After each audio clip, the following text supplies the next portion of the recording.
Hey everybody, welcome back to Advanced Kayak Angler. Appreciate y'all listening or watching. This week with me, I have the other host of Kayak Bass and Beers, Armando Solá. What's up, dude?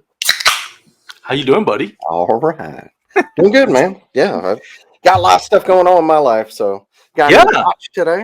Ooh, So look at that thing. yeah, Anniversary gift? What was that all no, about? it was with it's wasn't it? It's not anything crazy. It's just a Citizen chronograph, but it's nice. I need a new watch for work. The I bought with some tournament winnings from tournament before last. You've I got been six doing a this lot of weekend. that, Leslie. Sixth place. That's not bad, Yeah, man. yeah, it was okay. It Angler didn't of the help a year. I whole can lot. smell it. Yeah, there's a lot of trophies stacked up back there. You just can't see them.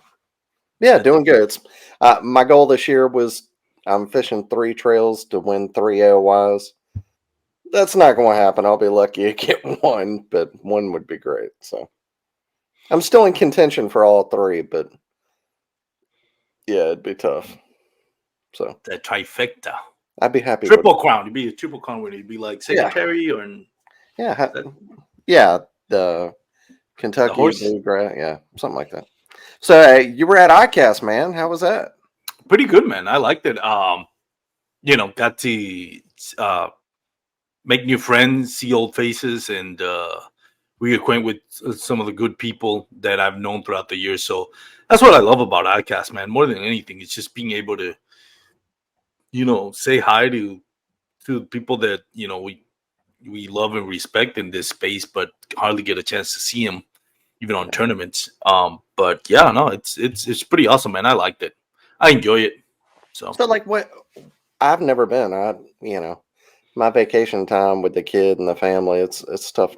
It's just never have enough vacation time and fishing tournaments and all that. Like how like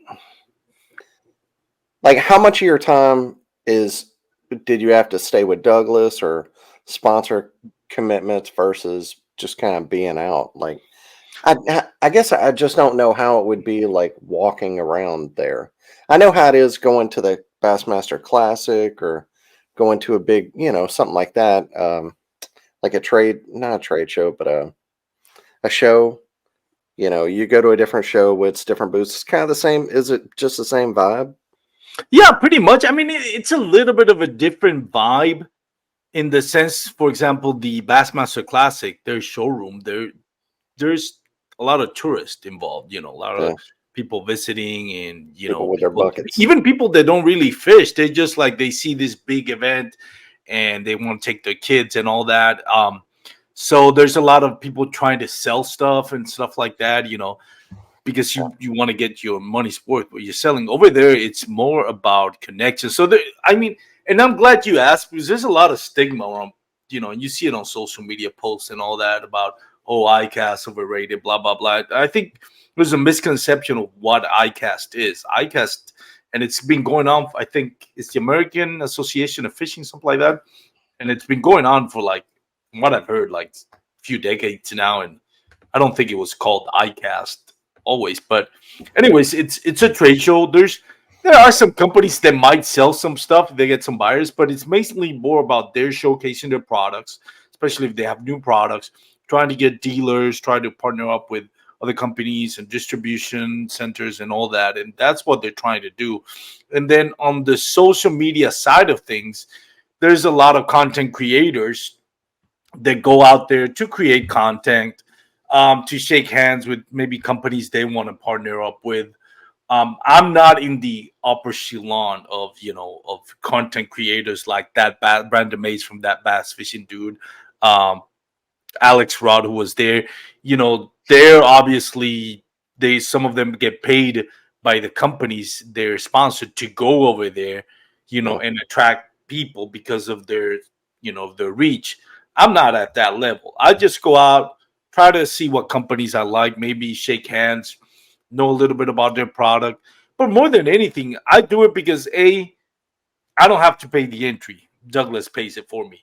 As far as what I have to do for Douglas, I just go over there, shoot a couple of videos, put it on my social media, um, and then talk to the owners, talk to Fred Contai, who's the designer, Kevin Johnson, who's the head of the sales department, and some of the guys that have been working with Douglas. And then I don't really have to stick around. I stick around a bit to kind of like help them out when there's a crowd coming up. But other than that, I'm just walking around trying to, reacquaint with some of the friends that I love and respect, get to talk to them, and then just, going out there and doing kind of being a little tourist about it, just checking out what stuff they are, maybe record a couple of videos of something that interests me, and we'll talk about it. I think I got, as of right now, while we're recording, by the time this comes out, I might have a couple of more, but right now I have the Nessie. I got Yeah, the Berkeley Nessie. first look at the Nessie Berkeley and the Dangerous or Sal Dangerous, the I have some of them. Mafia. Those are good, man. We'll talk about that. Yeah. But yeah, man, there's, like I said, like I suggested for the title, the good, the bad, and the ugly about ICAST. And we can talk about the products, but not just that, the experience and what we love about ICAST, or what I personally love about ICAST, and what I'm not a big fan of ICAST. Which honestly, there's not much to like. So Yeah. So while you're at it, not to tell like. everybody Yeah. about Douglas's new kind of budget-friendly line of rods. That was their big thing this year, right? Yeah. So they're releasing them this year, and one of the things that I respect, and one of the things that I'm proud to be a partner of Douglas Rod, is because I know the owner, I know these general manager, the manager for sales. I know some of the guys. I know Fred Contai, which is the rod designer. He's the one the mastermind behind this, this building this rods. And he's very, very finicky and particular about the quality of the rods. For example, these rods were supposed to be released last year, but when they got the rods, they were like, no, this is not, this is not quite, Fred said, this is not quite what I wanted. This is not. So, I mean, that cost them money to move that back. And they're like, if this is not ready, if this is not what I want, this is, from Fred's standpoint, this is not going out. So they delayed it to this year. And I think they're coming out in December, but they got the 4 prototypes of the rods.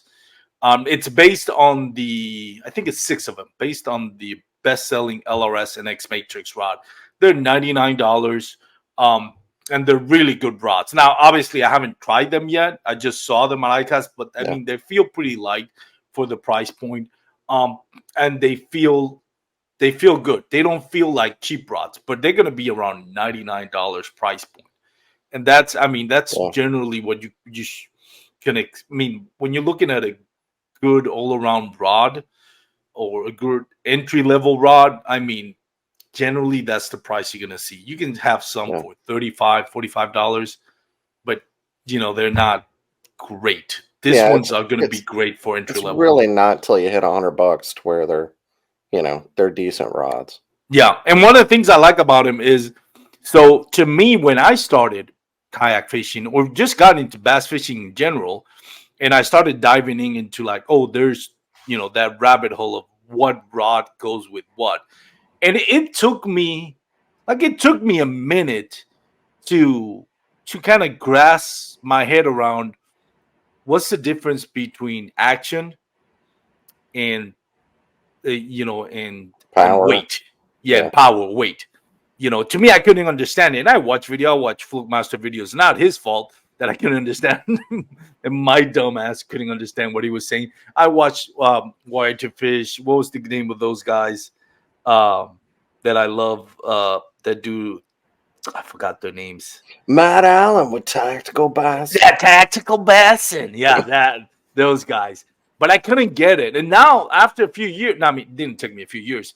But now looking back at it, it's like, man, why didn't I get it so quickly? But I understand that for new anglers that are just getting into the sport in general, not just kayak fishing, it can be a little bit overwhelming. So what I love about the rods is, every rod has, for the most part, standard is they have, a code, or a legend, M for medium, F for fast, and then you got the first 2 numbers is going to be the length. If it's 7 foot, it'll say 7. If it's 7.5, it'll say 7.5. And then the next number is going to be the action. No, the weight, and then the action. If it's If it's heavy, it's going to be a 5. If it's medium heavy, it's going to be a 4, and so on and so forth. Same thing with the action, 5 fast or extra fast, I think, and keeps going down. So now it has that explanation. So it has those numbers, big bold codes, and the explanation, and then the drawing, and the also in words of what is best used for this rod. So if you're looking for a, Crankbaits, jigs, yeah, worms. Yeah. yeah, exactly, frogging rod, all that, it'll tell you. And not only will it tell you, but it'll also explain, in just by looking at the numbers and the legend of the numbers. So now, even if you don't buy a Douglas rod, you buy another rod that you like, you already kind of understand. And it's one thing to watch, and the other thing is to see it and hold it, and you feel like, okay, this is what it should feel like. So Yeah. I'm excited about that. I should be getting those rods a little bit before they start releasing them, try them out, and making some videos out of it. But yeah, Cool. that's one of the good products I'm looking Yeah. forward to. I will say something that a question that everybody always has. Like I've had people say, do a show on getting sponsors. I did that whenever I was on Paddle and Fin. I'll probably do another one. But I can say something that you said that I found to be absolutely true. There is, unless you're on a level to where they're paying you, there is really no point in having a sponsor or a partner or whatever you want to call it unless you have a personal relationship. Like that's really the only thing that matters to me. Like unless you just you want to fill up your jersey, put a bunch of stickers on the side of the boat. If that makes you feel good, man, have at it. I'm not putting that down. Do what you want to do. But to me, I've drawn back to where like all four companies that that I feel like I do the best I can, from because I don't do it full time. The like the relationships are the only thing that matters. I know like if I had to give any advice for somebody that's just getting into it is just wait. Like unless you have a person, like it would be better to have a sponsor who's a local guy who you're going to get to know his baits and see how you can really help them. That's so much more important and to grow with them than it is to try to reach out to some big companies just to try to get a 30% discount, and you'll never know them. You'll only be there for a certain amount of time, Like I did that myself, and it was a mistake that I made. Like a couple of companies I was with, and they're great products. I'm not putting them down, but unless you have a personal relationship with those people, there's no reason to do it because it feels hollow. You're not really giving them good return. You don't feel like you're really a part of something. It's just not worth doing. So I think a lot of times people search for sponsors, and without that personal relationship like you have with the Yeah. Bigfoot Douglas, it's just not it's not satisfying. So just thought I'd throw that in there since you said it. I thought No, it and was that's true. And a I said it on my podcast, meeting Fred Contai, the rod designer, and yeah, hearing him talk about bass fishing, and hearing and just being on the booth with him and watching all these people, well-known people in the bass fishing industry come up to him and talk to him, and him explaining why he designed this rod this way and all that, because some of it designed, for some people it might be a little bit out there, like that's not what I would use it for. But I mean, he's so good at explaining why, and that gives me confidence in what I'm buying. It's great. yeah, It's not G Loomis, but in my opinion, this is some of the best rods out there, and I know that because I've tried them, and I get to talk to the guy who's designing them, and I can see how he's very, again, very finicky about the rod design and the quality of it. yeah. And I've been meaning to have Fred. I'm hopefully I'll have him on my show in a few weeks. But yeah, and I don't want to go down this rabbit hole because I know we want to talk about ICAST. But one of the things is this is kind of related to ICAST. You know, I go to ICAST because Douglas pays for my entry to ICAST. I got tons of friends and family in Orlando, like a bunch of them. So I got more than enough places I stay without having to pay for an Airbnb, a hotel.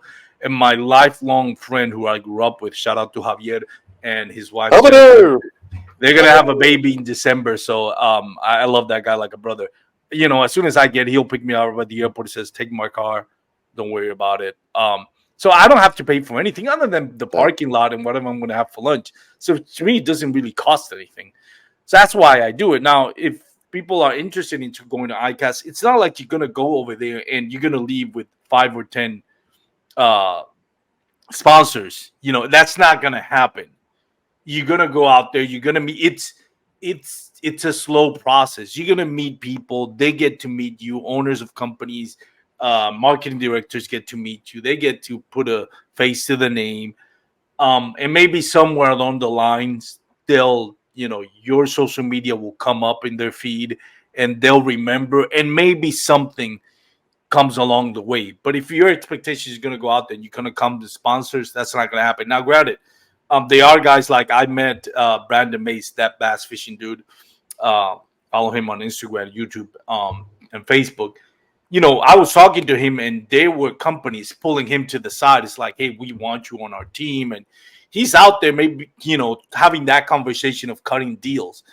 Yeah. But I think people need to understand, for you to get to that level, you have to have somewhere, and now this is not a hard set number, but you know, you have to have somewhere around 50,000 followers on Instagram. Just give an example. And then and another 50,000, you know, on Facebook. You have to have something along the lines of your social media around almost 100,000 followers. Could be across all your social media platforms with actual engagements, like people commenting on your videos, people liking your videos, not just the views. That's what companies look for. So if you're at that level, that probably, you know, make it easier to find sponsors. You and I are not that level. I just go out there because I have fun with it, man. I have 300 subscribers on YouTube. I'm Oh, there you very go. close. My bad. Brush your shoulder. Yeah, I'm waiting for YouTube to send me one of them plaque things. That'd be like the 500's got to be like paper. You know? We'll probably get the acting version of the Razzies. You know, the Razzies, they give it to the worst movies with actors. That's what we probably would get. Yeah. All right, so let's talk more about ICAST, man. So what do you want to start with? The good, the bad, or the ugly? Let's start with the worst. Let's start with the bad. The bad. Okay, so for people that are maybe tuning in here for the first time, I'm just going to talk about freshwater fishing. You know, there's a lot of saltwater and a bunch of other stuff in ICAST that I got to see, but honestly, this is not what the podcast is about, and that's not usually what I do. So I'm not going to talk about those. I'm going to talk specifically about bass fishing, freshwater fishing, and kayak fishing. So, couple of things that you said the worst. Yeah, the bad. The bad, I would say, you know, I hate. I'm not a hater. I'm just gonna give my honest opinion on this. No, you're a hater. And this is a great company. Yak Attack is a wonderful company. I'll say it. Between Yak Gadget and Yak Attack, those are by far the two best companies in making accessories for your kayak, and for especially Yak Attack really has great accessories to mount your, you know, your GoPros and your phones and all that. There's a few other companies. So Yak Attack to me is top of the line, along with Yak Gadget, which I love as well. I checked out the leaderboard, which is their version of a hawk throb or a catch board. I was thoroughly disappointed with that. I'll be honest with you. And I got there on Thursday. By the time, one of the first booth that I went to see is the Yak Attack booth, because I really wanted to check out that board. There's a couple of nice things about the board. The board is, you know, I can see how judges would love that board because they're a lot wider. They do have those little, like, the coal movers, comb overs that you can, you know, mark like, what's your your two biggest bass or your two smallest bass, so you know what to call and all that. Which to me is also the built-in. I really like the built-in tournament ID. How that goes. Yeah, that's I always cool. have a problem how mine sits like it folds over weird on the board, and yeah, like it's a hassle. So I like that too. So the thing about those coal markers, you have to be careful though, because if you have that, you put the back on the board. And remember, when we're in a kayak, everything's it's just beautiful chaos. Yeah, That board, even if you put it somewhere, even if you have a hold, when you grab it, you might actually accidentally move those coal markers. So I'm not big on the coal markers yeah. because they can be easily moved. You can be laying down your rod and you brush your seat with the coal marker or the butt of your rod, and all of a sudden you moved and now you can't remember. If so, I'm not a big fan of those coal markers. I can see the practicality of it, but in practice, when I say put it in practice, not practicing for fishing, when you're on a You wouldn't tournament, trust it. yeah, you have to be careful because you're gonna bet. You know how it is. The Yeah. fish is gonna flop on the board. He's gonna move. There's a lot of things that are gonna affect that. So now, I love, like you said, the ID holder. I love that too. What I didn't like about it, so when I got there were a bunch of signs just surrounding the board. Do not touch. Do not touch. Do not. It looked like 4 or 5 signs all across, all around the display. I'm like, what is this? A shrine? Like the Holy Grail? You can't touch it. Um. Oops. Sorry. Hold on. Oh boy, My technical. headphone cable came off. All right. So, and everybody was busy. So I was like, I don't care. I'm gonna You grab it and touched it. look at it. Yeah.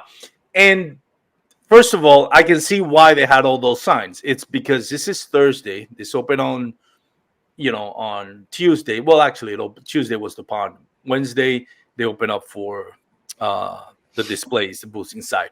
So I'm assuming it got dropped a couple of times. That thing was dented.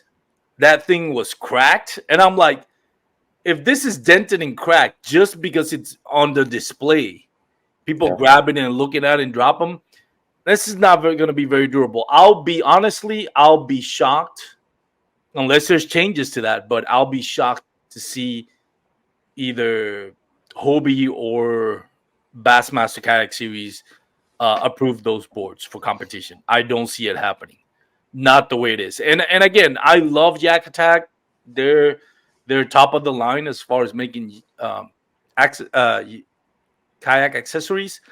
But the leaderboard, I mean, I know it's a prototype, but if that's what you're bringing and that's what I'm going to have to judge it by, I'm going to tell you right now that thing is not good. Again, dented, cracked, and those coal markers. So it got dented in the coal markers when at least when I was grabbing it, I couldn't move the coal markers. I was like, yeah, this is not moving easily, which is good in the sense that it won't move easily. But still, I was like, I don't know if there's a trick to this, but I get the feeling somebody dropped it, dented, and now those coal markers are not moving. So I'm not a fan of it. But everything else, Yak Attack, I'm a fan of, but Oh not yeah. that one. And I just had, I'm with Yak Gadget, but you can't not have some Yak Attack stuff. I just had an issue where my light went bad, and they sent me a new one. It could not have been under warranty, and I told them that, and I was ready to buy a new one, and they sent me something. So no shade on Yak Attack because they're top They're shelf great. in our space. So yeah, for sure. My bad was my biggest thing with a lot of the releases I saw were just stealing ideas. Like I find it like I pay good money, really expensive to buy the OSP Do Live Beaver. Like I've been throwing those for years on a free rig, or I've used them as a jig trailer and different things. And whenever I see the new Rapala Jacob Wheeler line come out, and it's the same exact bait I think they call it the Bronco. It's because how it moves, it's got a very special action, different than any other bait. Like it's so different, and I want, even if they sell it for half price here, like it just, like this year, like it seems every year there's a small step up and companies just stealing baits and this year it just seemed like a new level of, here's a new bait, we worked really hard to develop this, this is a new bait. You need this. It's going to be great. And you know it's the same bait that you've been using for years that you've seen they've been making in Japan. There's a bunch of other examples of this. It's just like I get you can't copyright a bait because they make a 10%, I think it's 10%, 15% change in something. Yeah. You know, they move a couple of things a little bit different. There's no reason to spend all the money on a patent, 10,000 or however much it is to have a patent on something that somebody can make a 10% change and then it's a different bait. So it's so hard in the fishing industry to patent something. It just doesn't make fiscal sense to do it. And I get that, but man, have some self-respect for what you're doing. Like, how can you be a professional in your job and just know and then have to go out there and hawk a bait that you know you stole? You put that damn thing in a copier. Hey, Bob, this is what I want. Here it is. Hey, man, I just want that doe live beaver. And I'm not just picking on Rapala because they came out with a whole new line of soft plastics. And I know that in fishing, it's always incremental changes. Like, I get that. I get the argument. But, man, whenever you're just straight copying something so close, obviously close, it's it's just pretty shameful in my eyes. So yeah, I did not. That was my least. I wish I could have been there, but that was my least favorite part of ICAST. Yeah, I mean that happens a lot, and you see it a lot with the bladed jig baits, the Yeah, quote unquote chatterbaits, Uh, I, that's I just don't like going down that rabbit hole. Now I do respect what you're saying. I'm not saying you're wrong. yeah. I just there's so many of that going on. To Yeah. me, listen, if you broke a patent rule, then I'll call you out. I'll call you out on my podcast. It's like, hey, this company is just broke a law, patent law or whatever. Um, that shouldn't happen, and we shouldn't accept it. You know, I personally call it out. Now, if there's no patent on it, then honestly, man, that's what are you going to do? Because a lot of times I think somebody has a design and it's going through the trials of releasing it. And there may be a bigger company that has the ability to say, hey, you know what, I can hold back this product and make sure it's working right. Then you get another company that steals the design and then just releases it before. And a lot of people say, oh, this company stole that idea from that other company that released it first. Well, I'm not saying it happens all the time, but I've known cases of like, no, the one who released it last was actually the original one. Yeah. The other one just kind of stole the idea because there's a lot of pilferage going on. There's a lot of pirating going on in that. Yeah. And they just really like, screw it, we'll just release it first. And so there, I don't know what goes on where. So to me, listen, if somebody broke the law on that one, I'll call it out. But if there's just people whining that, Yeah. hey, I can't, it's at the end of the day, we're all companies that are imitating something that already exists, and that's the actual food that the bass eat. Like we're gonna complain about a company says like, oh, they build a fish style swim bait. Well, guess what? They're imitating a fish. So like, I know it may be a stupid argument, but to me now, if you're gonna release something that has already been released, show me something that at least tells me, hey, you improved on it. Yeah, exactly. If it's an incremental change and you're improving on it and you're making it better, not just making you're barely around 10% different around the patent. Like at the Strike King range tail, the flange is at the bottom, at the very bottom of the tail. The way companies get around that because that kicking action, Rage has that patented.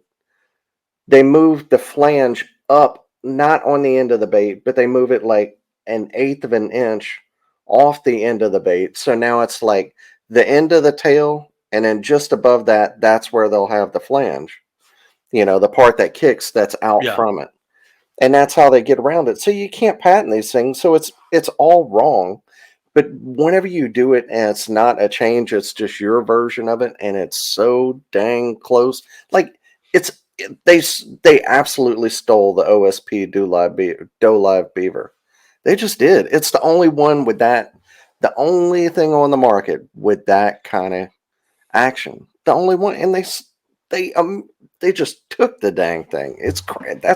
That's crazy to me. I get if it's an incremental change, but that is not what that was, and they did not improve on it. Maybe they would also say, well, it's like going from a Yamamoto Senko to a Yum Dinger, where it's not quite as it doesn't tear up as quick. So they're going to make a different density or different filler in the plastic to where it's more durable. Is that like is that big of a change that it's going to make it a different bait where it's an actual incremental change to make it better? No, not really. So that specific example was just like over the line for me. There's a lot of examples of that though. So Yeah. it's just sad, or that's how and rather than pushing innovation, they try to push sales by taking somebody else's idea and not really changing it in a positive way. It's just sucks. Yeah, I know. I can see that. I didn't go to the Rapala booth. I didn't review any or got any first look on theirs. I had a little time last year. I went all days and out.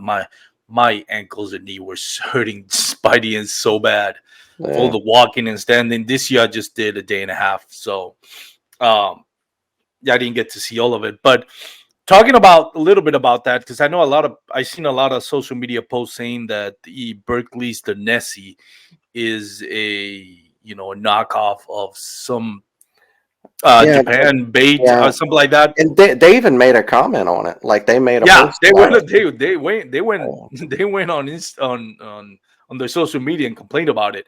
What I do think the Nessie does bring is it brings that hook keeper that and that little. So how do I explain it? And for those that are listening or watching, you can check it out on my YouTube channel. But Alex Rod is, explaining it. But it really is the treble hook goes on the bottom. It has a little notch where the one of the three treble hooks is goes is into it, inside the right? bait, and a Yeah. little holder that holds the treble hook like close to the bait, so it's not just jumping around. So when the fish hits it, when you throw it out there and all that, that hook is not just wailing about. So it gives you, I guess, a better hook ratio, and it also not avoids, but less chance of getting hung up. Um, I thought it's a glide. So the Nessie, for those that don't know, I love that one. That is a soft plastic glide bait, and I think that's really something that we haven't seen in a while. So a lot of times we get stagnant, like you said, on like what else is going to be new around here. We've had seamen come up last year with the Hellraiser. I haven't seen anybody throwing it. It may be a great bait, but it looks like it's not catching on. So there are some out there, but they're not having the success, Yeah. at least Or on the it's so water. good people aren't talking about it. Yeah. Well, that's it. So to have a soft plastic glide bait, to me, it's like, okay, it's still a glide bait, but that's something different. And Alice was explaining on that. It comes in three different sizes. I think it's 9-inch, 6-inch, or 7-inch and 6-inch, one of those two. And a smaller, I think 3-inch or 5-inch. So what's great about it is you can skip it under dock easily because it's soft plastic. And that to me is that's another level, because how many times can you really, you know, skip I mean, there may be some great anglers out there with great talent that could skip a glide blade under a dock or a low hanging branch, but 99% of us mortals, we can't do it. But Yeah. with that, I mean, that is a great presentation. That's something that bass, that are hiding under docks and branches, they don't get to see a lot. They'll see a chatterbait, they'll see a soft plastic, they'll see a Senko getting skipped in, but glided bait, I mean, they don't see much of that. So that is a good bait that I'm looking forward to get my hands on. So the Nessie, that was a good one. I really like that one. So that was your good. That's my good. There's a couple of other ones we can touch on if. Yeah, But go ahead.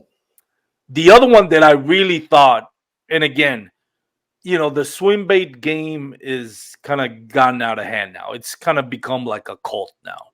Yeah. And there's everybody trying to outdo everybody. What I really like, oh, one thing I have to mention about the Nessie too, it has like a little like fins around the side. So I love glide baits, but one thing with glide baits is they tend to roll over a little bit when you twitch them. That one stayed straight. So when you twitch them, I haven't tried it, but going by what Didn't Alex blow Ross is out. saying, Yeah. it just stays straight, and that's going to be a big difference. But going back to the swim bait, so Bass Mafia partnered up with Chris Saldane. All of us in the bass fishing kind of know Chris Saldane. Yeah. By the way, he has a great podcast too. A bilge. Yeah. Yeah, Bilge. He designed a swim bait, and now this to me is where when we're talking about knockoffs, this is not a Hmm. knockoff.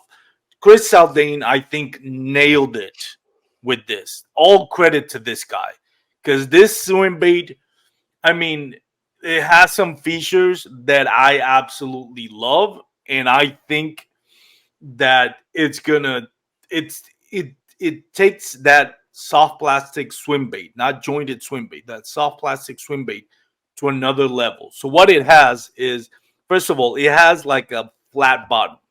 Like you see the Huddlestones, right?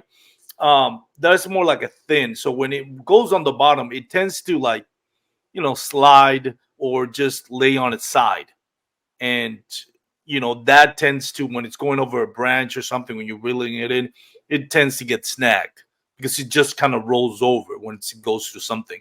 This one, first of all, the weight is in the middle of the bait, so it falls down straight. And it lays on the bottom straight. It does not roll over. From what I've been doing, again, I haven't tried it. I've seen Yeah. the videos. I saw the design. I have um, some. I've thrown them. I haven't thrown the harness version. I've only thrown the freestyle, like, where you have to put your own hook in there. Yes. Yeah. So this one, so that's the other thing. Now it stays, you know, sitting on the bottom, standing, not standing up, but just straight. It doesn't roll over, so it goes better through cover. The other thing, like you mentioned, it has, so the hook, you can use any hook you prefer as long as it's straight check, not the offset, Texas rig hooks. And as long as you get the right size, and it's going to be, so you thread the line through the middle of the, going from the mouth of the fish to the midsection, and then you it goes through, and then you tie your favorite hook, and it goes into, and then you pull the line, and the hook is not just going into the bait, but it's sitting wedge on a little channel where it's designed to hold your hook firm. And if you're asking what's the big deal about it, well, when you get a big bite, think about it. When you get this a big bass hitting up on a big swim bait, 5, 6, 9 inch swim bait. Most swim bait, especially with that weight, and especially if the weight is on the top of it or the front of it, when that thing shakes, when the bass shakes off his head, that thing can come off easily Yeah. because it has this, All half the ounce, leverage. Yeah. even an ounce weight, just kind of like pulling and thrashing on the opposite of what the hook is trying to do. And it just, they're able to spit it out. So this one, what happens is when you get a big bite and that bass starts, opening its mouth and just shaking his head, the bait kind of releases from, stays on the line, but it's not attached to the hook. So the bait will go up the line, similar to when you throw like a Senko, Texas rig Senko. You see it, or actually a wacky rigs, for example, you get that bass just like shaking his head, and you see that Senko go up the line. Hmm. It's the same thing. So now the bait is not attached to the hook; it's just free, riding up and down the line. And I think, from what I was explained, and it makes sense, that's gonna give you a so much better um, hook set ratio. And you can use your favorite hook. Sometimes you're like, you know what, I don't like that hook. And so I know people say like, oh, I don't buy the Huddlestones because I don't like their hooks. Okay, well now you can buy whatever hook you want, as long as it fits, and you use whatever brand you have, and you can pick your hook. I like So it. I think Saldane nailed it with that one. I'm really impressed by that one. Cool. What are your thoughts on that? Yeah, that. Oh, my good or oh I was clearing my throat. oh You have there. anything that you liked that you saw at least on social media or? Yeah, I think it's a little bit controversial, but I really like the Old Town EPDL. Like I've had both a Predator and a Big Water, and that's such a fantastic boat. I have a Hobie now.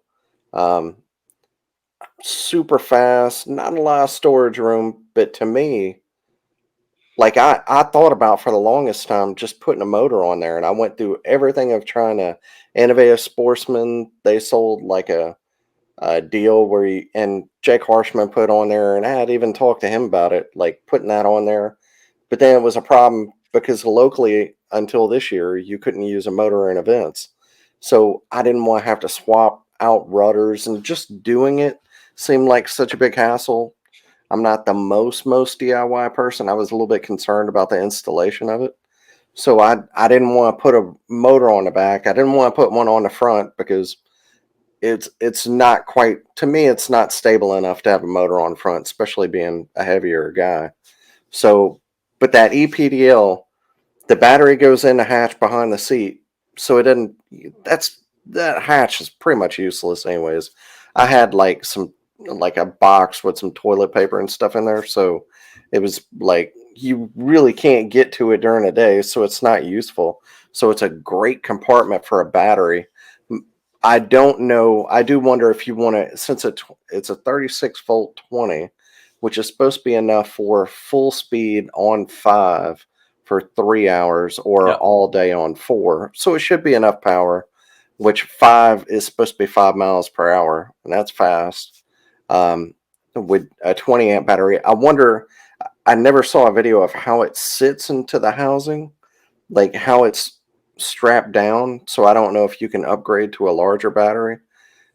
Also, don't wish I wish it didn't come with a battery, so I could put my own battery in there rather than having to buy an amped 20 But it's 3620. included. The Yeah, battery is it's included. included, You but rather I would, you rather they lower the price and let me buy my own battery, kind of thing. yeah, oh for sure.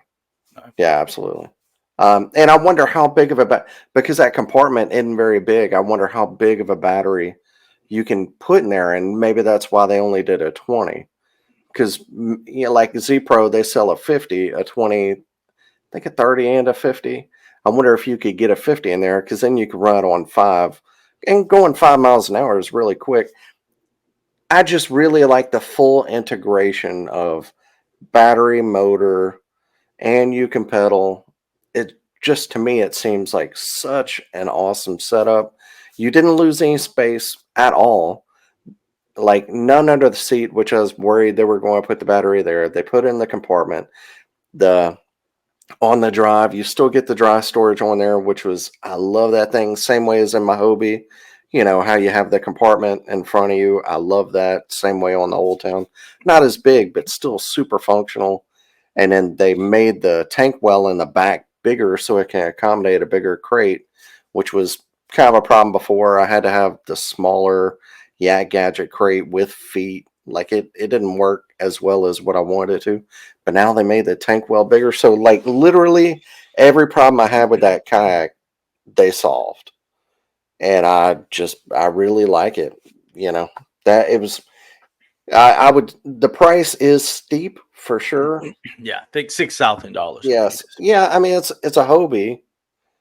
Like what's a camo PA 14 180? It's like Like 55. 5,500, Yeah, something like that. 5500. Yeah. So you get a battery and a motor. So it's not, like, I get that the price is high, but it's not crazy high comparing Yeah. it to motoring and putting everything on there. So what, like, let's say what, a It's thousand cheap if you dollars? consider, like, hey, you put a PA 14, you put a Yeah, motor on it. It's like it's gonna be yeah. now. How expensive is the Sportsman autopilot. I'd have no idea. I don't know. See, and That's cheaper than the, yeah, because that's what you have to compare it to. Like, I don't think so. Not the way I fish. And I had somebody say that. I posted somebody said something about I it, want and to I look it up said, while you two keep talking. Go ahead. okay, yeah, like I liked it, and they were like, but why would you spend 1,200 more to get that rather than the autopilot?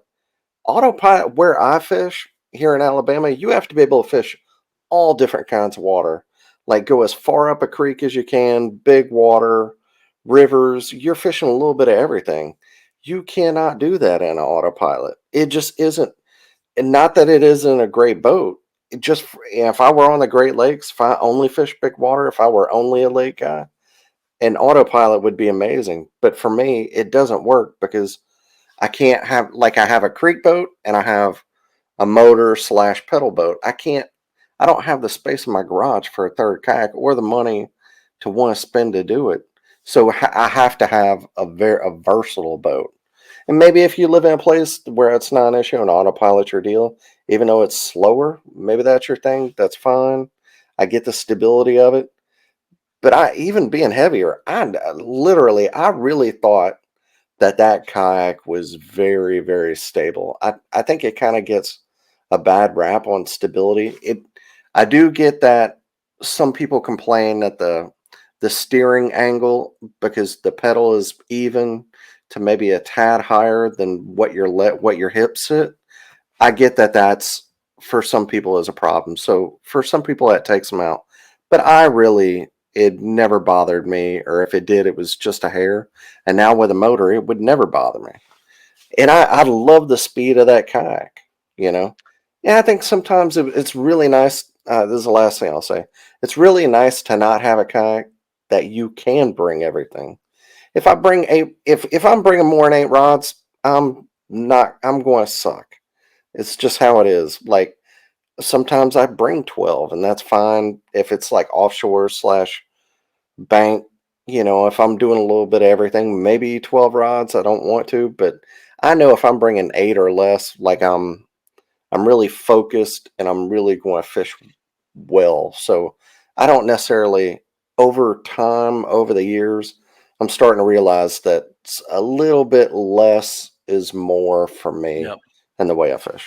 So yeah, autopilot is a fantastic boat, depending on the water that you're fishing. It just doesn't work for how I fish. Well, and here's the interesting part. Now, this is from a marketing standpoint. This is not on the PDL. But what's interesting is Old Town has the Sportman Pilot, Hmm. which is $4,850. The EPDL now that's gonna So come out 1150 is, more. Yeah. it's, yeah, $1,100 more for something that is not an upgrade on everything. Because I'll say this, it's not an upgrade as far as it doesn't have that spot lock that the Sportman does. So that's, you see, it's gonna be interesting what happens with the with Old Town with this, because now you're offering what a lot of people would consider. Because think about the people that are gonna buy a motor. Hmm. You think about, okay, Drew Gregory, one of the best anglers out there. He does the skinny waters. There's a lot of like Drew Angler style kayak anglers out there that are fishing tournaments that are not going to be interested in a motor, because that's not how they fish. So they're going to interested.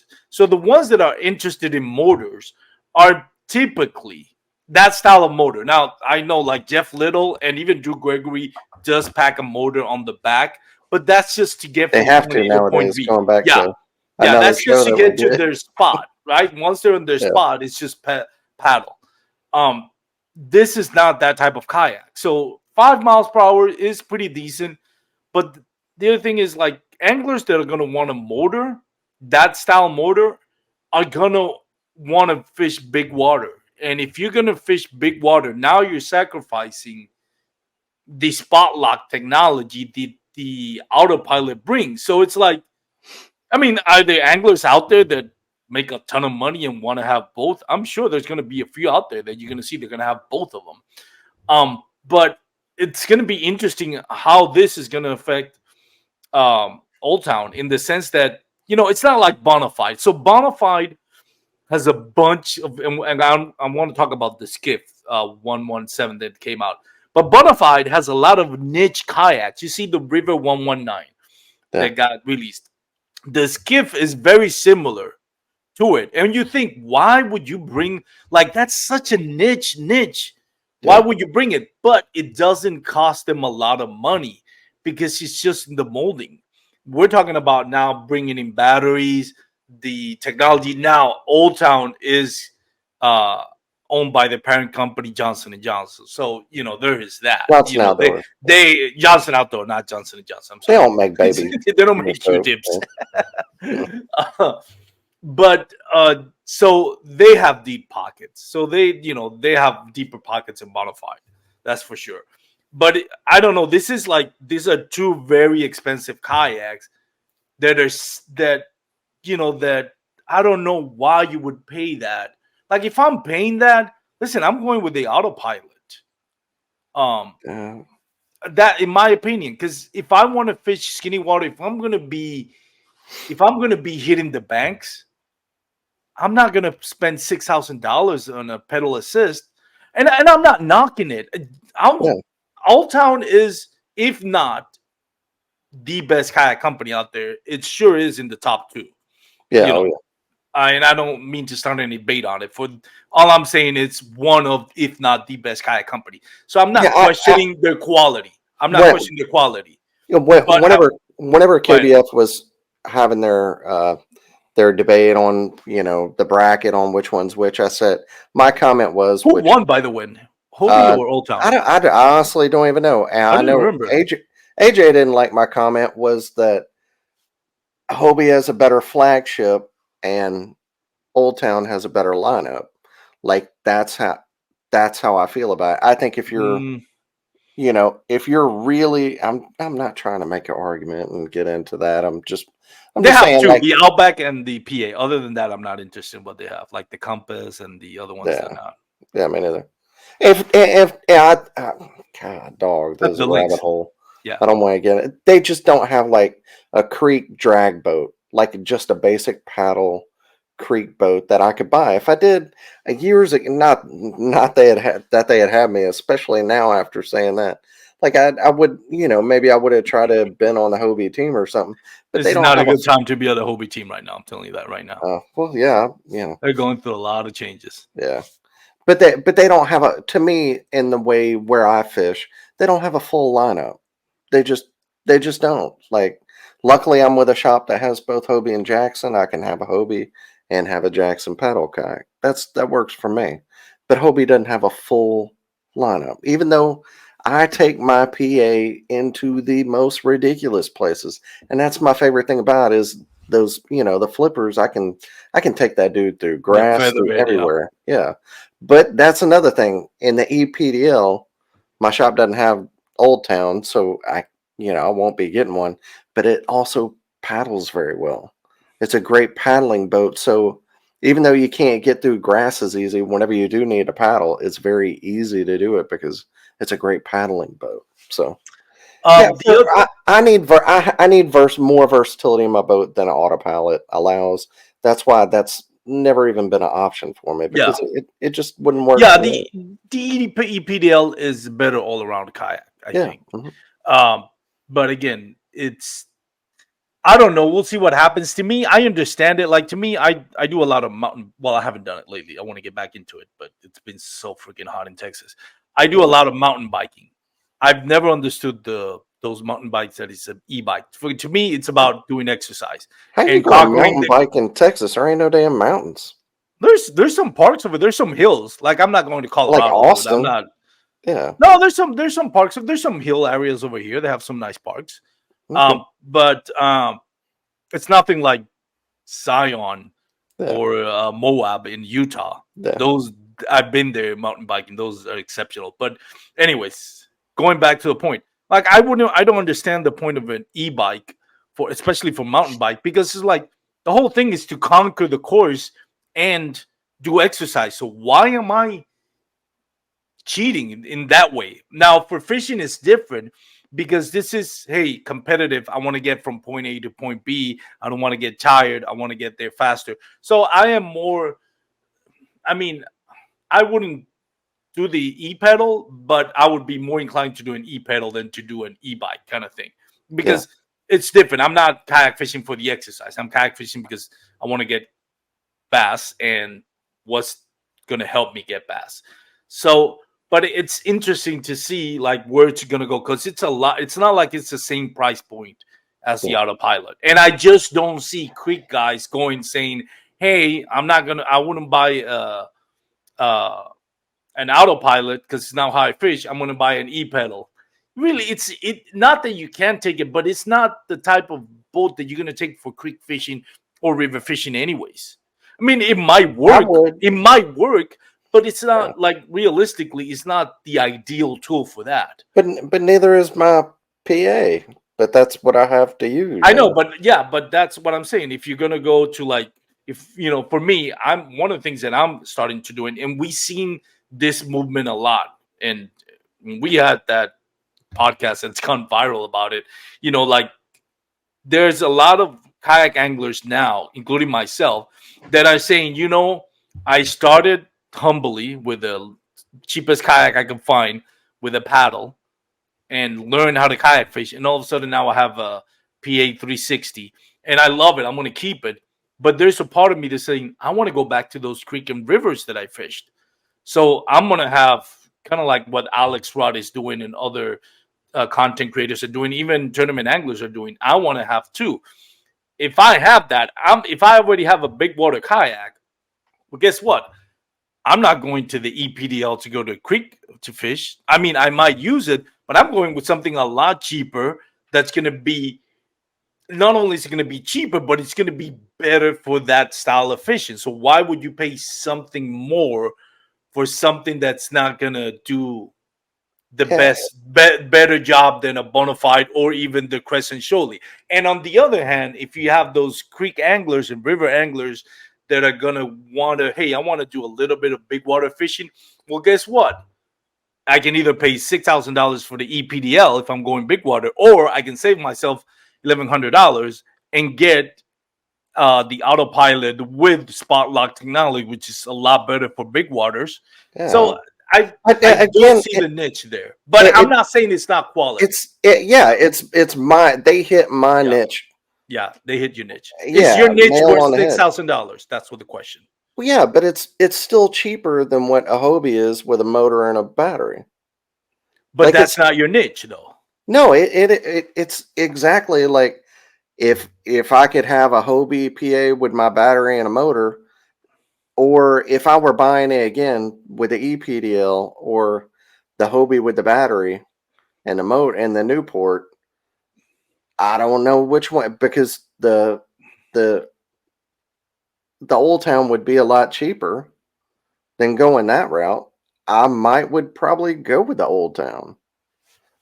I mean, Oh, realistically, but and I hear what you're saying, but like it depends. Again, it depends on you have to choose which kind of water you want to fish. Like I fish the lake, and then I'll go back into the creeks as far as I can sometimes, and then I come back out and fish out, and I'm fishing a little bit of everything whenever one day, and then I have a light creek boat that I can actually like get down a hill.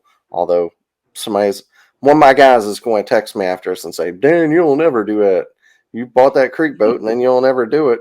But yeah, I want a light creek boat. Like I could have got the Coosa X, but I didn't do that because I don't want like a motor creek boat, because I do that. I do that with my Hobie. I do it pretty well. And then my creek boat is the ultralight throw and go. I can carry, in the woods, or actually drag over shoals and it not be too heavy. It depends on the kind of water you fish. The EPDL hit me nail on the head. I love that kayak. it's So a nice that, kayak. I yeah, mean, I didn't try it, but for me, it's great. yeah, If no. it's the water I fish. I know, and again, I'm not hating on it. Old Yeah. Town's one of the best companies. I don't have Oh an Old yeah, Town, but I for know it's one real. of the companies. And I think the EPDL is nice. My point is, it's interesting that they brought that out. You Yeah. know, where it's that It's new. that in between. That's that in It between. The other thing is, we can definitely both agree that it's a smaller market. yeah, But I think that this is the first foray or the first step into a pedal motor that they're going to do because they have the rudder on the back.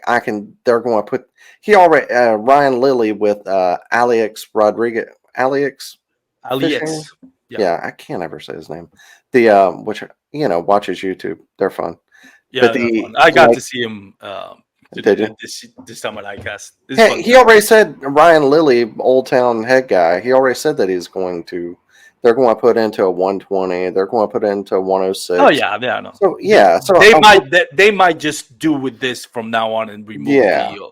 like I think seriously that if this is my perspective that Old Town has, for me, Old Town has missed the mark where right now the Big Water PDL is their top of the line. Well, the EPDL now, but that's their flagship. That's the best one to me. The 120, although more basic, if they pimp that out and they turn it into more of a tournament rig and they put some more thought into how it's laid out, that to me, for a kayak tournament angler, is probably the better boat. It's like a Titan, but better to me Their because I've had Predator. Do they still have their Predator? Their Predator well, line the is Predator pretty is the decent. big Yeah, water now. yeah. It's the same thing with That's a a great different kayak. floor mat and seat. That's all Yeah. that's because I had the Predator, and the next year the big water. It was the The same thing Predator. with a different seat and a different um, cushion on the floor, deck Which one pad. did you have? The Predator. Predator, yeah, Predator. Predator, That yeah. Alabama slang kicking in, Predator, buddy. yeah, the Predator. I'm a Preds fan, man. We say Nashville Preds. We say Predators. All right. But yeah, EPDL. And I'll say So the one I thought was ugly, I'll just go ahead and say it was that round pizza boat, it's just whatever. stupid. That's just stupid. Yeah, I didn't even mention it. it's just ugly. But I mean, I don't even know why that was there. Like, there's no market for that. Like, that wasn't even for fishing, was it? I didn't even I look at it. don't I know. was It's like, like that Trident thing last year. no, that Trident thing was junk. I'm sorry. Yeah, with No the disrespect, paddle. whoever. Yeah, I'm sure Yeah. whoever got the idea is a great person and all that. I'm not No, man, judging he's that probably an person. I'm not, asshole. but it's nah, I'm not gonna say that. But I don't know him. I don't even know who it is. Could be standing Yeah. right in front of me. I don't know who it is. I just going just by the Trident, nothing personal. I get There's a nobody bad. bad Google review. Somebody owns one listening to this. Dan, that guy talking about my Trident. He doesn't know what he was talking about. Probably says Sorry. Predator as Yeah, well. Predator. Predator. Anyways, it's going off the rails. I wanted to talk also about the Native Slayer, Max. No, Titan X. Titan X. I'm sorry, the Titan X. Dude, let me ask you this: well, I know Hobie doesn't, but does Bassmaster allow 2 motors on the kayak? No, just one, right? Just one. Yeah. Just one. Whenever and it'll at some point. And I'm not just saying Bassmaster. It could be Hobie too. At some point, they're going to allow 2 motors, which to me is too much. But whenever that happens, let me tell you something. That Titan X, that is a fishing machine. I know a lot of people give it, throw eggs in it because it supposedly lets water into the hole, or where your feet are inside.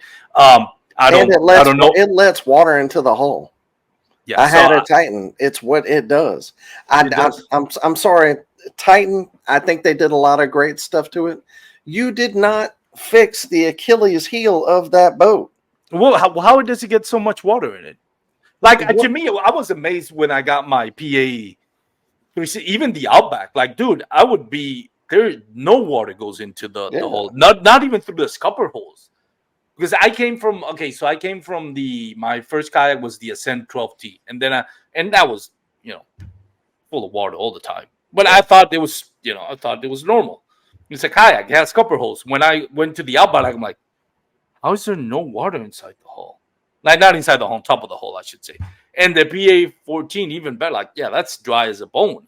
Like how, to me, I was amazed with that. I was like, this defies science for me. So what is the problem with native that because it's a big barge? Yeah. How is it? Is the water coming up the scupper holes? What's going Yeah, on? the water line is above the water line of a fully loaded Titan. The water line is above the scuppers, so the water doesn't go down. There will always be water on the deck, and the absolute least they could do would do self-draining scuppers, like Old Town does. And if Yeah, you to buy a get big those water, ridges going down and stuff like that. yeah, if you buy a big water, they're going to give you self-draining scuppers with it. It's included. It comes with it. That's a problem. And on the back of the steering disc, look, the Titan is a great boat. They did a lot of great stuff to it. But to me, and I've had one, whenever the water, there are two holes that your drive cables, your steering cables, go into your hull. They are round holes, and the steering disc is a cup. It's a cup. Water goes in the cup. It fills up. Water goes into the holes, and goes into the hull. Your hull will have water. Whoa, whoa, whoa, If whoa. there's still water on the deck whenever it's You're loaded, and you crazy. did not fix your drive system, your steering system, you have not fixed the Achilles heels of that boat. Look, I like the people at that company. I like a lot of people on the team. I think it can be a great boat. It's in a league of its own. Yeah, no, it's a barge, it's a fishing Yeah, machine with the trolling motor on the front and the the drive is torpedo or durable. Yeah, there's a lot of. I loved the old seat. It was so big, and there's a lot of great. If that's the kind of kayak you want, that's a great kayak. It's a big barge of a boat. If that's what you're into, no problem. My buddy Chuck had one. He won a lot of tournaments in it. It's a great boat for sure. But man, how are you going to come out with a new version and not fix the problems of the old version? That's absolutely crazy. you see, I didn't know that. I just, just Yeah. reading just looking at memes and reading comments on the group chats and And say, and all that. oh, it'll be, you're not loading the weight correctly. Maybe you've got too much weight in the back and you need to move more weight to the front or whatever, man. We can agree to disagree. Your boat's wet. That's, Yeah. And whatever. especially to me, this is the thing. If you pay that much for a kayak, you shouldn't have to worry about those things. If I'm not worried, if Yeah. those things don't happen to a kayak that's half the price of that, it shouldn't happen to you. Like I know you added other things, but there's Yeah. give and take, but there shouldn't be that many take or give in this case. There, there is no reasonable person in this world that will get an Old Town 120 PDL alongside a 12-foot Titan, be in fishing each one for a day, and not think the Old Town is a better boat. It's just facts. I'm sorry. It's faster. The drive has storage. I mean, there's 100 different reasons you could say the Old Town's better. It's dry. No hull will ever get in the hatch. It's dependable. Parts are easy to get, which was a problem I had. I can go on and on. Look, the Titan is a good boat. The Old Town, and my shop doesn't even sell Old Town, so it's not like I'm on the Old Town train. The 120 PDL is a better boat. I went from one to the other. I can tell you that's a better boat. I'm sorry. I'm sorry, Native. If you would fix that problem, you can't tell people to go buy that boat whenever the damn thing can sink. I'm sorry. You can't. You just it's not responsible for me to tell somebody, hey man, that's a reasonable boat. You could have that boat and you would be perfectly fine with that. You can't because the thing holds water. Sorry. I know I shouldn't say all that. I'm not trying to No, bash you the guys. brand, Hey, but they should have it's fixed a that. podcast. We have the Yeah, responsibility I to don't share our care. opinions. I've always said that. I get sick They and should have tired of this. fixed it. They I should get have sick and fixed it. tired of this, and I'm gonna go on a tangent here of people just being soft about what we say. Listen, here in this podcast, we don't insult anybody, we don't attack anybody's character or anything like that. We say things that we believe, and Yeah. for the most part, are things that are relevant to the kayak fishing community. We don't And I talk have about experience in yeah, both of them. It's not and like I'm and just we do research. yeah. Whenever we do a podcast about something, we do research on it, and we try to put everybody's opinion on it. Even sometimes, like that podcast we did, you and I are not creek fishermen, but yet we were like, okay, well, let's talk about this.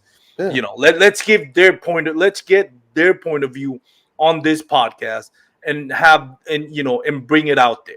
So people get soft about things. Listen, if I get it when people are just trying to be outlandish and insulting and attacking other people's characters, that's not what we do. It's not what we do here. We express our opinions, Yeah. respect, and in a respectful way. And if you're offended by that, sorry, I don't know what to tell you because nobody's here insulting anybody. We're just giving our opinion. But on that note, so the native, I thought it's a great. Aside from that, because I've never fished it, going Yeah. for what I see, it's gonna be. I mean, whenever, not if, but whenever they allow two motors for kayak tournaments, which I think that's coming at some point. That that right now, that thing will give you an upper hand just because you got that trolling motor on the front and the motor on the back. And And it's I just love big. It's just big. But it's to me, it's like that's not a kayak. That's just a small plastic jumbo. it's That's what it, it is. for me. It's not worth giving up this. I would rather have the speed than the stability Yeah. and the to be able to bring it the capacity. But I also love that kayak because you can put wheels on the side and you bolt them down and man, you're good to go. Like No. Hobie, it's like you're not even supposed to do it. Yeah, no. It's such a hassle. They need to improve their whole Yeah. quality. But putting the wheels on a native, man, that's awesome. There's so many great things I like about it. And I like so many people on team. I just wish they would have fixed it. Yeah. I love the Big Bass Power Hour, the native power hour that they're doing. Native's doing a lot of great things. I can't get down. They should have fixed those things. That's it. A couple of other things I want to talk about. The new, and I forgot. God, let me see if I can look it up. The Vibe. The Vibe has a new kayak, and I'm not talking about the inflatables. I could care less. I didn't review it. I didn't even ask about the inflatable because that's not my jam. So, apologize. Anybody thinks that we're going to be talking about their inflatables? We are not. No, I don't blame. I'm sure they're great. I just don't care for inflatables, stand-up paddle boards for fishing. So, but they did bring, and like I mentioned, I've wanted to get into a small. God, I'm going through the Vibe website here, but I've been trying to get. Why do they have those stupid pop-ups here? Sorry about that, guys. I've been trying to get into river fishing in skinny waters, and I saw gotta get Diablo, man. I tried. It's nice. I tried it, but I'm not. I had an Amigo. It was a great boat for real. Yeah, maybe, but I just no. It's not my thing. But my internet is super slow. But I think it's the Makana 100. It is priced. I think this is the one I saw, and if it's not, then I'm making a fool of myself here. But let's show it. It's their entry, kind of like to compete with the Bonafide River and the Crescent Shoaly. And I liked it. There are some things that I was like, yeah, I'm not completely sold on this. Share screen. God, it's like the first time using this application. So what I thought it was interesting is you can have all three ways to move. Well, four. You can have a paddle. You can have their, version of a fin. Once the patented for the original turbo fins for non-reverse. Hobie. Yeah. Now, so once that patent for expires, they'll add the reverse. So what they're doing, so what Vibe is doing with their pedal fin drive is they just as the Hobie patents expires, they're gonna start. Now they can start, implementing. So they have like their first version of the Hobie drive in their kayaks. So it has the option to add that. It has the option of just covering that hole and just paddle. So that's the second one. It has the option. I didn't know this. They also have a propeller drive, which I didn't get to test, so I'm not going to talk about it. It seems kind of funny. It looks like it's kind of like unicycle style, but Ooh, instead of cool, having a cool. wheel underneath, it has the propeller, but it looks like a unicycle. Again, I haven't tried it, so I'm not going to talk about its performance. That's exciting. And what's the other thing? And then I think you can add a motor in it. I The don't know. motor. Can't remember. So they has all of them. I don't like if I don't understand why you would have like to me it's like you're jack of all trades versus being the master of something, like the master of none Yeah, in this case. yeah, You don't have the best fin drive, you don't have the best propeller drive, so but you can interchange. I don't if you're gonna charge me more for the design of that to have both, then I think that's a waste of time. Um, but or waste of money. But anyways, the I like the design. It feels kind of like a cross between the Crescent Shoaly and the Bonafide River 119. But it has a lot of things that I liked. Um, and I have a video coming up on it that you can watch on my YouTube channel when it comes out. If you follow me on social media, I'll put the links when it comes up. But that's another one that caught my eye. I still don't think I would pick that over um, the River 119, but I mean, it does give you the option, the flexibility that it seems like it's a good river kayak if you just pedal on it. I mean, if you just paddle on it. yeah. But then But whenever you try, if you you, decide, you, hey, I want to do a little bit more deeper water, you can add the pedals to it, the fin you drive. you can't drag it because if you go over any kind of rocks, they'll get caught up on that drive hole. Yeah, that's the other thing. Yeah. That's why I'm not completely sold on it. The other one that I was really interested and I was thinking about getting that one because it's a little bit cheaper than the River 119 is the and let me whoops, I almost locked myself out of here. It's the Bonafide Skiff 117. So and again, that's kind of interesting to me how Bonafide are just like really, really becoming like the Swiss Army knife of kayak fishing. Now, especially now that they team up with the native. So now they have the Yeah, propeller big drives. adventures. Yeah, they have It the it propeller drives, and now they have the skiff is it really seemed kind of cool. like a Diablo to me, like the Diablo Amigo. Yeah, it's that it has Yeah, that bottom hull design, which is great. By the way, their website is killer. Look at that thing. yeah, Um, the bottom hull design is stable. I mean, Bonafide are probably the most stable kayaks out there. yeah. It I had does. one of them too. The problem is they don't track as well. Now they did have that. You see it on the video that Yeah, retractable yeah. skeg. I don't know how great that retractable skeg is going Hey, to help you, out, but I'm sure you it know, will.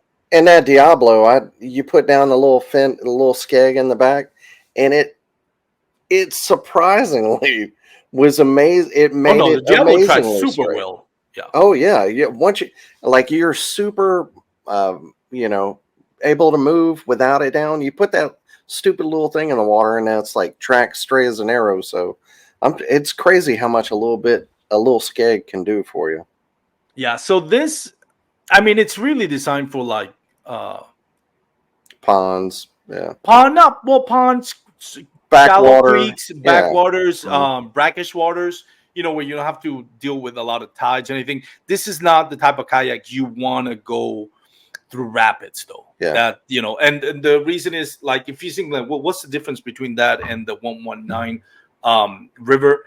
Basically it's the whole design. Now at both ends, on the whole design for the river 119, it's kind of like the predator for PDL. Like it has that cut design at the front, and then it's like the edges of it. It's like lifted. It's like the top edge, the front edge, the bow is kind of lifted a little bit. It's angled towards the top, and the Yeah, bottom end as well. And a it little bit cuts of the a water. This rocker. one is Yeah, more flat, so it's not. If you try to shoot rapids with this, you're probably going to get a lot of water yeah, but on too, top of you. Yeah. I'm sure for like the Diablo, it's going to be good for a heavy guy where you don't want all the weight of a giant boat, but you want the stability. Sometimes like the Crescent Ultralight is just way too tippy, or the Yeah. new canoe Flint they're just too tippy for a heavy guy.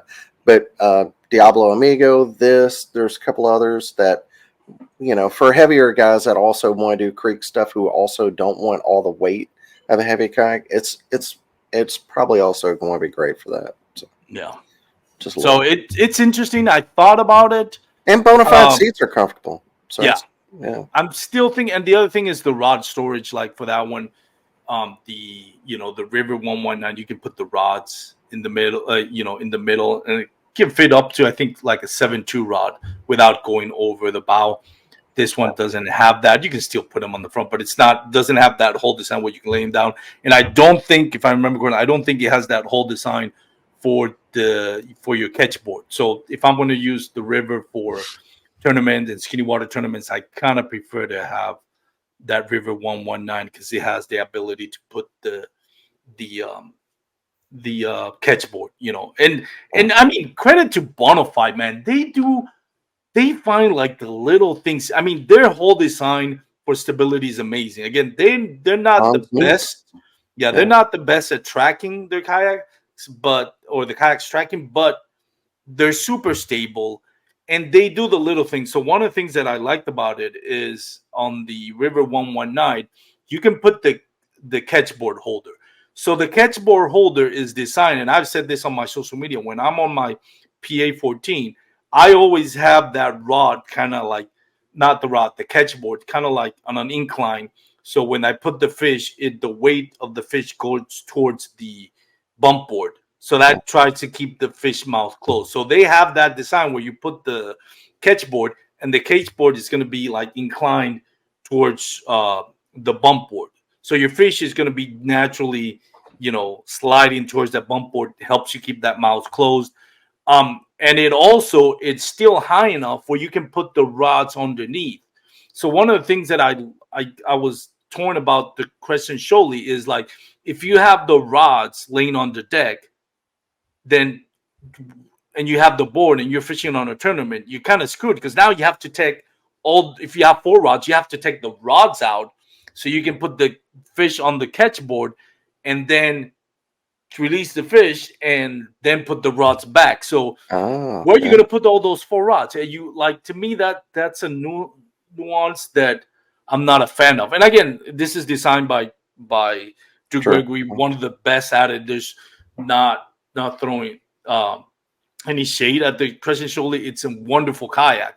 I'm just saying the Bonafide, they took that in consideration. They're like, well, we still want you to be able to leave the rods on the deck and not have to remove them while you're putting the fish and taking a picture. That little detail says a lot about their rod design, man. Whoever's designing, I mean, not rod design, their kayak design. Whoever Hans is Leeds. designing their kayaks, man, they Yeah, need to Hans. That's the man. they need to make sure he stays on their team. If I Also, was any other company, I would try to pirate that guy because he is so good at those intricacies and nuances. it'd also be a great if you also fly fish. It'd be a great kayak for that as well. The skiff, What- yeah, this the would be skiff, yeah, mm, yeah, with no, for that sure. flat deck. So yeah, so I mean, I'm sure I have a lot of stuff, but we've gone on for an hour and 30 minutes. So Yeah, I'll leave it up to you what you want to do I'm next. sleepy. Let's go. Let's do it. Let's end it right here I before we wake up get early. ourselves into trouble. I wake up at 5 every day. Damn. Man, Well, you want to take us to the promised land now? that's it. Goodbye, everybody. So lame. Thanks for being on, man. Who do you want to shout out? Shout out Douglas rods, of course. Douglas. Fred Clontai, Rod Designer, got to spend some day and a half with those guys and Fred and talk about rods. They have an amazing, by the way, for those fly fishermen. And I'm telling you right now, I own a Sky G fly fishing rod and I use it for the Brazos River to fish for stripers. Mhm. That is one of the best, and it has won plenty of awards. Their Sky G lineup of fly fishing rods is amazing, and that's their DNA. Like Douglas rods, their DNA is fly fishing rods, Yeah. and their Sky G lineup, I put them up against any fly fishing rod. And I'm not a fly fishing rod expert, but I've gone fly fishing with those rods, and I would ask some expert that's fly fishing. You can tell they're an expert because they're catching what they're targeting, and they got all the equipment. I said, hey, you want to try this rod? Let me know what it is. And they're always the ones that hadn't tried it yet. They're always amazed how good their Sky G lineup of fly fishing rod is. So shout out to them. There you go. So all right, shut it down. See y'all next week. for your PFDs, Yeah, do it. I end the recording. Yeah, you gotta hit it. Okay, gotta hit it. That sounded